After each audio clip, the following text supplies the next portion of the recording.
नमस्कार विद्यार्थी मित्रांनो, स्वागत आहे तुम्हा सर्वांचं अभ्यास गुरु या चॅनलवर।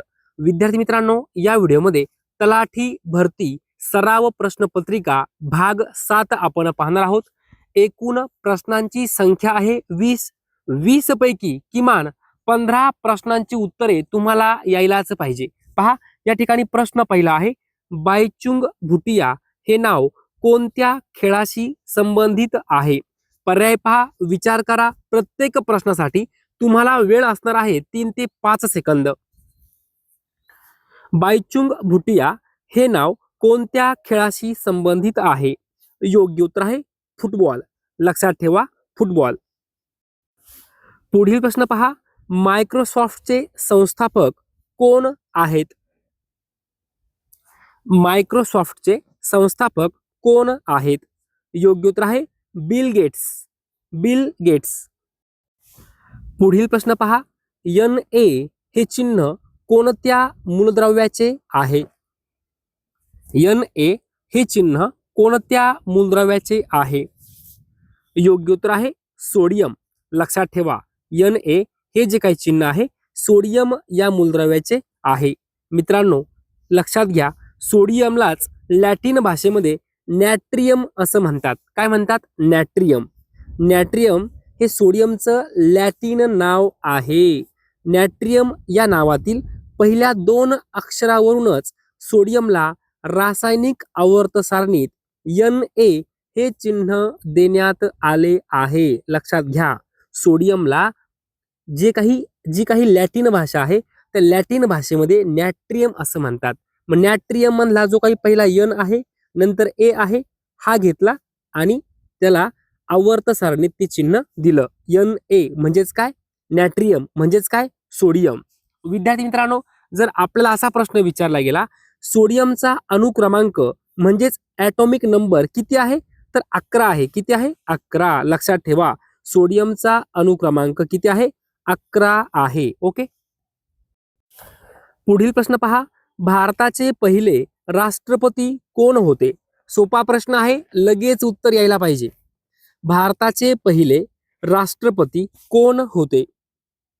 योग्य उत्तर आहे डॉक्टर राजेंद्र प्रसाद। लक्षात ठेवा, डॉक्टर राजेंद्र प्रसाद हे भारताचे पहिले राष्ट्रपती होते। पुढील प्रश्न पहा, खालीलपैकी कोणता पर्याय चुकीचा आहे? या ठिकाणी साहित्यिक व त्यांची टोपण नावे आपल्याला दिलेली आहे। विद्यार्थी मित्रांनो, प्रत्येक तलाठी भरतीमध्ये साहित्यिक आणि टोपण नाव विचारलं जातं। या ठिकाणी तोच प्रश्न विचारला गेला आहे। पहा, विष्णू वामन शिरवाडकर, कुसुमाग्रज। विष्णू वामन शिरवाडकर यांना कुसुमाग्रज या टोपण नावाने ओळखले जाते। बरोबर आहे का? 100% बरोबर आहे। दुसरा पर्याय पहा, माणिक शंकर गोडघाटे, ग्रेस। विद्यार्थी मित्रांनो, ग्रेस या टोपण नावाने माणिक शंकर गोडघाटे यांना ओळखले जाते। बरोबर आहे का? 100% बरोबर आहे। तिसरा पर्याय पहा, दिनकर गंगाधर केळकर, अज्ञातवासी। विद्यार्थी मित्रांनो, अज्ञातवासी या टोपण नावाने दिनकर गंगाधर केळकर यांना ओळखले जाते। बरोबर आहे का? 100% बरोबर आहे। आपला प्रश्न काय विचारला आहे? कोणता पर्याय चुकीचा आहे? 3ही पर्याय बरोबर आहे, म्हणून या ठिकाणी योग्य उत्तर आहे यापैकी नाही। यापैकी नाही। विद्यार्थी मित्रांनो, लगेच वही पेन घ्या, लिहून ठेवा। 100% तुम्हाला तुमच्या येणाऱ्या परीक्षेमध्ये हा प्रश्न दिसणार आहे। विष्णू वामन शिरवाडकर यांना खालीलपैकी कोणत्या टोपण नावाने ओळखतात? तर कुसुमाग्रज। माणिक शंकर गोडघाटे यांना कोणत्या टोपण नावाने ओळखतात? ग्रेस। दिनकर गंगाधर केळकर यांना खालीलपैकी कोणत्या टोपण नावाने ओळखतात? अज्ञातवासी। असे प्रश्न विचारले गेलेले आहेत। ओके। पुढील प्रश्न पहा, भारतातील पहिली भूमिगत अणुबॉम्ब चाचणी कोठे केली होती? 100 वेळापेक्षाही जास्त वेळा हा प्रश्न पोलीस भरती, तलाठी भरती, वनरक्षक भरती, आरोग्य भरतीमध्ये विचारला गेला आहे। तर पहा, योग्य उत्तर आहे पोखरण। कोठे? राजस्थान। पोखरण या ठिकाणी राजस्थान राज्यामध्ये भारतातील पहिली भूमिगत अणुबॉम्ब चाचणी केली होती। पुढे पहा, पुढील वाक्यातील काळ ओळखा। तो नेहमी आजारी असतो। तो नेहमी आजारी असतो. लगेच समजतंय काय? रीती वर्तमान काळ, तो नेहमी आजारी असतो. रीती वर्तमान काळ. पुढे पहा, ज्याला कोणतीही उपमा देता येत नाही या शब्दसमूहाबद्दल एक शब्द सांगा. ज्याला कोणतीही उपमा देता येत नाही त्याला काय म्हणतात? तर अनुपम. अनुपम म्हणजे काय? ज्याला कोणतीही उपमा देता येत नाही असा. ओके. पुढे पहा, विठ्ठल रामजी शिंदे यांनी डिप्रेस्ड क्लासेस मिशनची स्थापना कधी केली? विठ्ठल रामजी शिंदे यांनी डिप्रेस क्लासेस मिशनची स्थापना केली होती. बरोबर. कधी केली होती? तर 18 ऑक्टोबर 1906. प्रश्न महत्वपूर्ण आहे, लिहून ठेवा. वारंवार परीक्षेमध्ये प्रश्न विचारला गेला आहे.